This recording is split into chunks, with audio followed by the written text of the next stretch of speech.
Okay, so we're going to start up where we started. So first of all, shalom and todah rabah. Thank you very much for just spending quality time doing this. This is our gift that we can give. So we're going to just step right in. So we left off from that whole last teaching was based on just establishing the Gimel Noon. Very powerful. What is the Gimel Noon? And that was the Gimel Noon of who we are to become. Now we're going to see, we already were this, and we're journeying through to find that.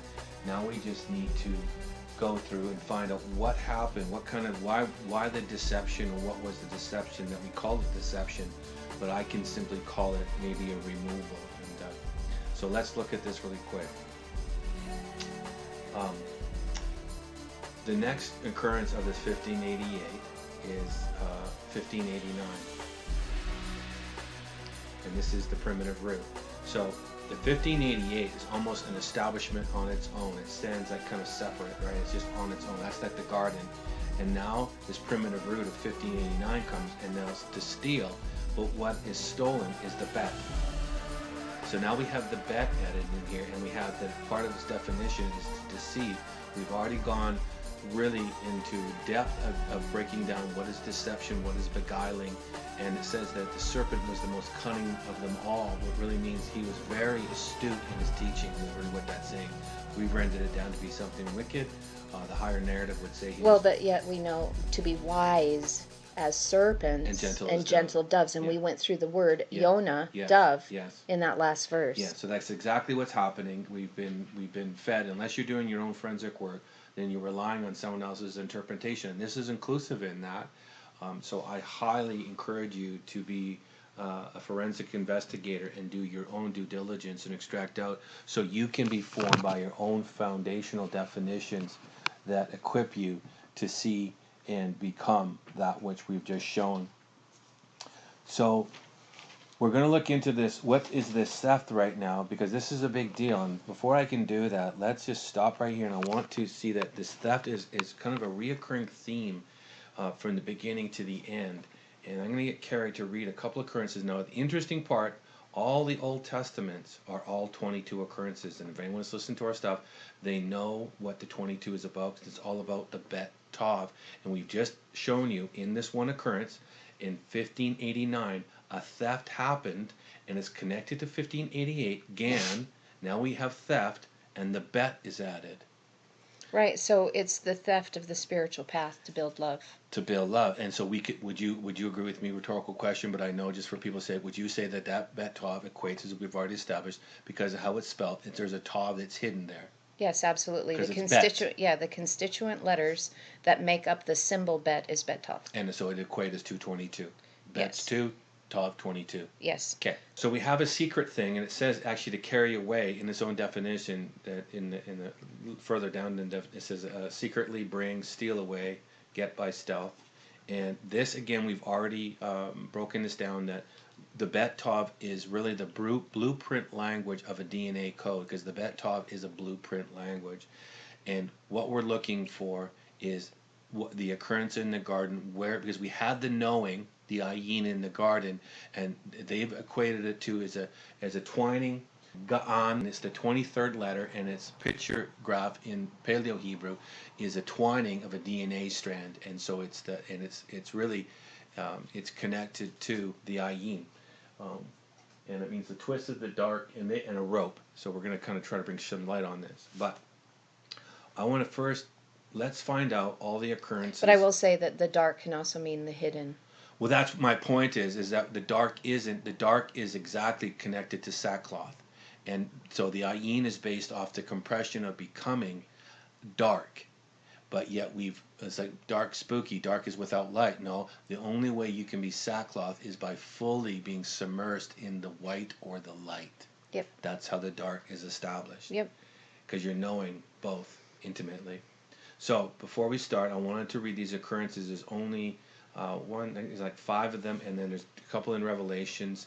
And I want Carrie to please read these through, and I want to bring note. Can you please highlight the addresses on these? So this is all the occurrences of where there's thievery. And I want to say that this telegraphs through in Joseph, because Joseph put the cup in Benjamin's sack, and that is really, the sack is connected to the sackcloth, and he put it in the mouth of the sack, and this is all about the pay in the mouth, that we are to speak this language.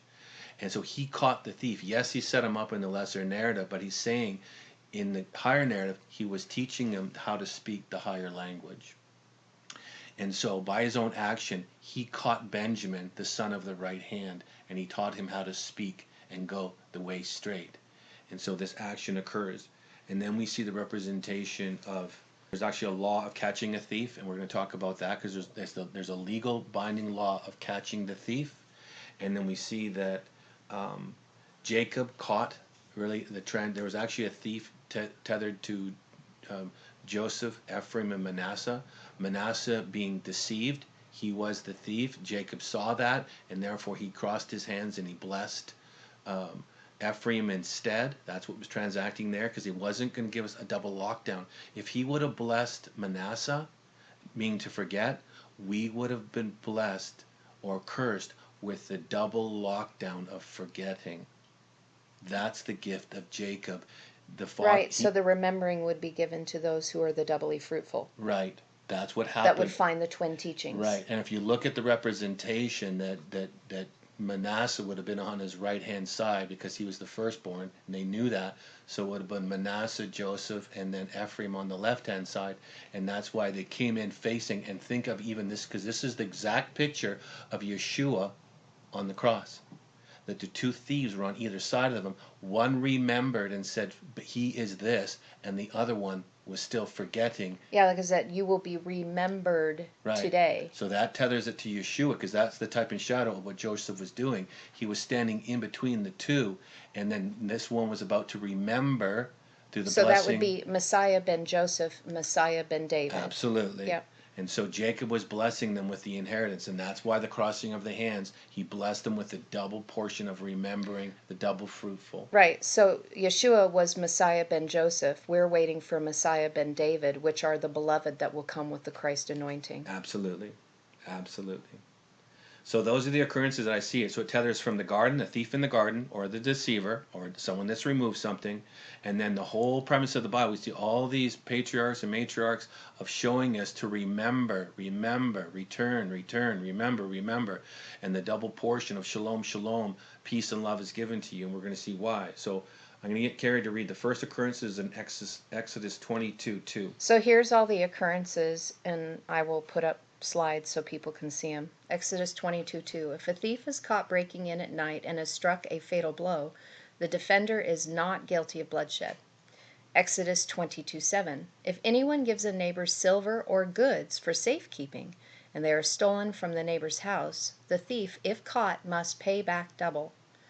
Exodus 22:8. But if a thief is not found, the owner of the house must appear before the judges, and they must determine whether the owner of the house has laid hands on the other person's property. Exodus 22:3. But if it happens after sunrise, the defender is guilty of bloodshed. Anyone who steals must certainly make restitution, but if they have nothing, they must be sold to pay for their theft. Exodus 22:4. If the stolen animal is found alive in their possession, whether an ox or donkey or sheep, they must pay back double. Now into the New Testament, 1 Thessalonians 5:2. For you know very well that the day of the Lord will come like a thief in the night. Matthew 24:43. But understand this, if the owner of the house had known at what time of night the thief was coming, he would have kept watch and would have not let his house be broken into. Revelation 3:3. Remember, therefore, what you have received and heard. Hold it fast and repent. But if you do not wake up, I will come like a thief, and you will not know at what time I will come to you. And Revelation 6:15. Look, I come like a thief. Blessed is the one who stays awake and remains clothed, so as not to go naked and be shamefully exposed. Wow. I'm amazed when Spirit showed me that all in 22, and unknowns to us that the 22 has been our journey. Yep. And it's tethered to this, and this is catching the thief. And so the promise is actually says, remember. This is all about forgetting. Now you need to remember, because this is where the law of the double measure is given, tying it to Joseph, crossing you over, allowing you to cross over. And this is exactly what we want. This is what we're looking for to become. So these verses are huge. We're not going to break these down in this segment. I have done all these, and I'm going to share it because this leads to the 44. In the last teaching we did in the A section of this, we established 1. Now through the measure of the 22, we're going to establish the 44. And this is where we get the 144, as it's a frequency of people. It's not necessarily 144,000. It's an approximate measure, an association of accumulation of frequency that allows these ones to resonate as 1 to the 44th. So we're going to look at this first, and we're going to go back to 1588, and we've already discussed that, the garden and the enclosure, the gimel and the noon. Now we've started with a 1589, and now something's stolen. The bet was deceived, or the bet was taken out. And there's 3 occurrences of this, but they all root back to... Oh my goodness. Sorry. Noon bet. If you flip that, that's sun. There you go. So, and we've already established that in the other teaching, that this is how you establish the sun. Right. Right? So again, this is the template to build the Bet Tav, the son of love and the daughter of love. Wow. So this whole language, and in the first occurrence, is it coincidence that it's in Genesis 30:33, right? Well, that is very coded. Right, and we're going to see this throughout. So, yeah, so that's a Yeshua code. That's a Yeshua code. He was released in his ministry at the age of 30, and he died at the age of 33. And the 30 is a representation of the Lamed. There you go. So. And 33 is a Lamed Gimel. Right. And so we're shedding, right? Yes. And we're shedding it. Yeah. So here's the Gimel, the teacher of light that gathers. Yes. So, and 33 is the 33 paths that are found on the tree of life. There you go. The 10 Sephirot and the 22 letters, and the third place being the Da'at, the hidden place. So now let's go catch a thief. And I want to ask this: if the garden is you, have you caught the thief? It's a question. It's rhetorical on this end, but there's a thief in the garden. And if you haven't become the measure, then you've made opportunity for a void to be filled with the thief. And the thief will distract you from going back to the garden to become the gardener. And this is where we're going to end up in this session. So now we have a thief. And Carrie's just done a great little horse ride, and she went into connecting it. And that's exactly in our A. We connect it to the sonship of what's being completed. The servant candles, yeah. The servant candles of the menorah and the Asherah. Right. And then to become the masters of love are the fulled up version of becoming the mastery of servanthood. Absolutely. Okay. So now we have service to others. So now we have 1590, and this is still rooted. It's rooted from. So this is just extrapolating out, saying it's still rooted from 1589, and that's the root of. Because if there's a tree and we have foliage and we have a trunk, we go to the root ball. So the theft is the bet. The theft is something happened, or a deception, or a taking away, and it's directly connected to sonship. So something was removed for the purpose of experience. So now we have a thief, and it's now the gimel, the noon, and the bet still. The first occurrence of this, Exodus 22:2. Coincidence? No. I think not. And this is tethered to the law.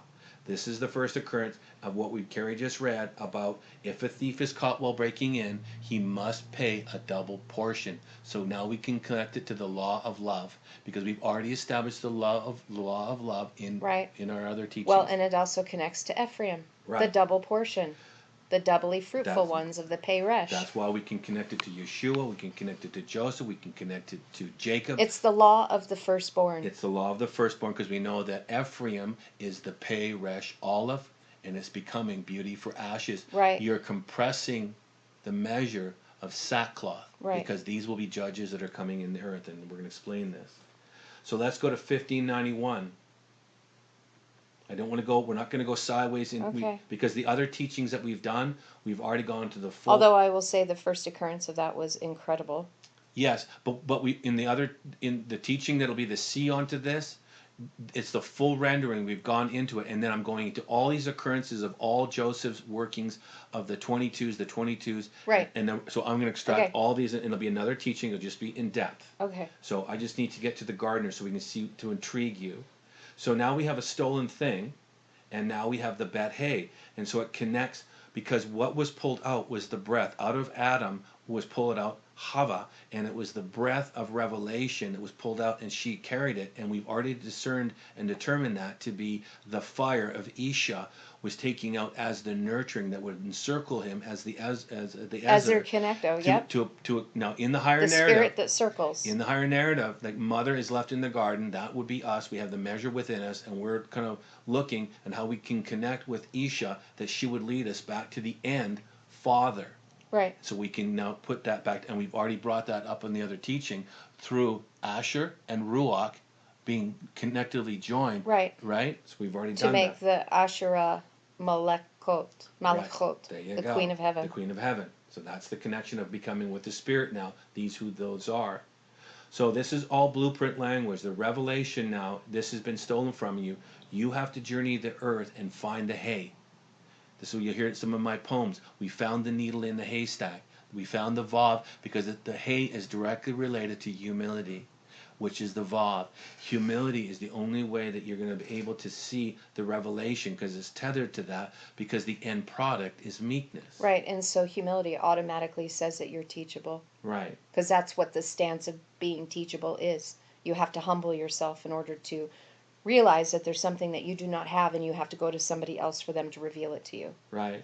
So this 1591, the occurrences are in 22.3 and 22.4. Interesting. Now we're going to go, and you can show Well, this. and so it's a bet tav vav. It's a bet tav vav, right? And the bet is added on front. And the bet. So you're building it, right? You're Right. building the tav, bet through bet tav, so that you can be marked with unconditional love.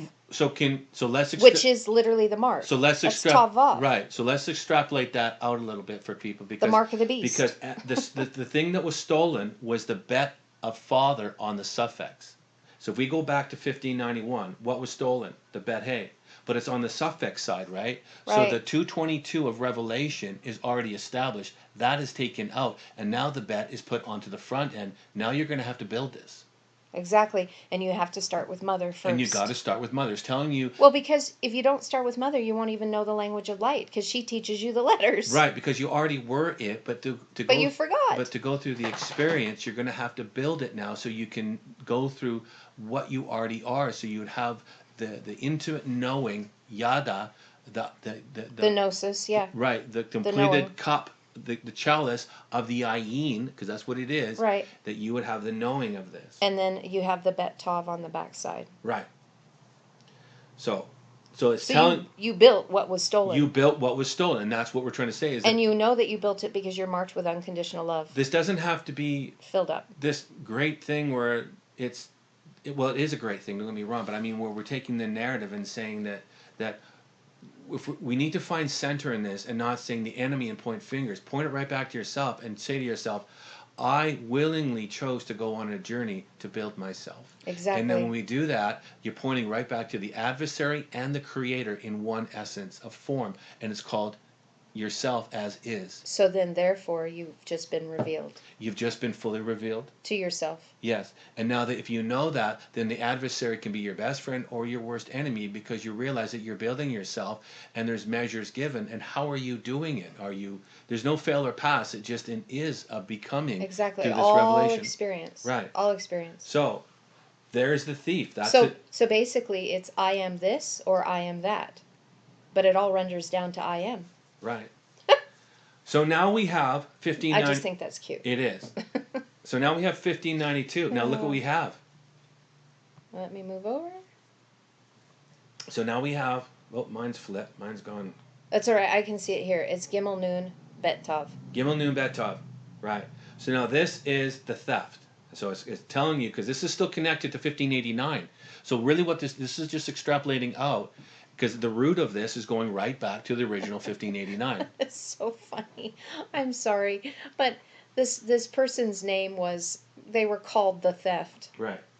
They were called the theft. They were called the theft, but really it was a prophecy that they are the garden of the Bet Tav. Right. Exactly. If we don't go in to do this, and we've already broken down this 1 Kings 11, because there's only two occurrences of this, and they're both in the same verse, and we've already done it in the last teaching. Yes, we did. So the And theft connected to the Aleph Tav and building of the house. So right? now we have Gan, Bet Tav, Gan 2:22, and so this is the mark in the garden. So And so this is the theft. And if it's promised, if you catch this thief, what are we promised? Double That's measure. the law. That's right. That's the right. law. That's So double measure of what was stolen. So you are given the double, and it ties it to the double inheritance. yes. And the firstborn blessing if you Firstborn. find this. And this ties to the Rosh, right? So then this makes you the first fruits, because the first fruits is connected exactly to the firstborn. Double measure of the inheritance. Can you go to 7222 for me real quick, please? What you just said needs to tether it to. It's like we're looking at this in the other teaching just to connect. That should be headstone 7222. And so what she just said, the firstborn is exactly the first risen, and you're building your temple, and you're going to be the headstone. And so that 7222, which again 7 is divine perfection, 222 shows that they have the revelation. There you go. They have the revelation. How does it define? Well, there's head and headstone. Right. So this would be the capstone. So the capstone to the pyramid. This is the capstone which to the is pyramid. your temple. Right. This is We you. are our own pyramids of light in the earth. So we're pointing to you, saying, this is you. Look at yourself in the mirror. Become this. Have hope. Don't allow the lesser constitution to distract you right now. They're going to wrestle over it. We're releasing the higher constitution of all creator's source that you partnered with. We need to find this because this will bring love and peace back into the earth. Yeah, this is huge. And how do you do that to get the top stone? And you can only do it Capstone is because through twin revelations. you have to build this. This is how you compress it, because what's coming, the first fruits are going to be the judges again of all, and we're going to see this. So that's it for the theft. Now, that's pretty big right there, because we just established a theft that's all rooted back to 1589, those three occurrences, and it's telling you the same story. This is what you need to build, and it's the GAN,